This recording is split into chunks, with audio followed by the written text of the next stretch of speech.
sa mundong ito, laking tuwa ng magulang mo, at ang kamay nila ang iyong ilaw.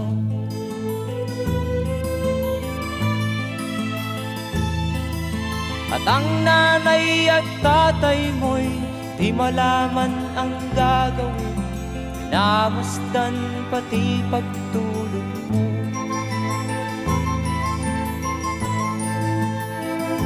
At sa gabi napupuyat ang iyong nanay sa pagtimpla ng gatas mo.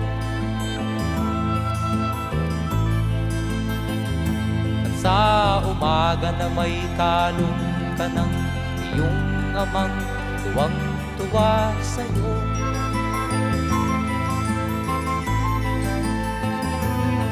Ngayon nga ay malaki ka na, nais mo'y maging malaya.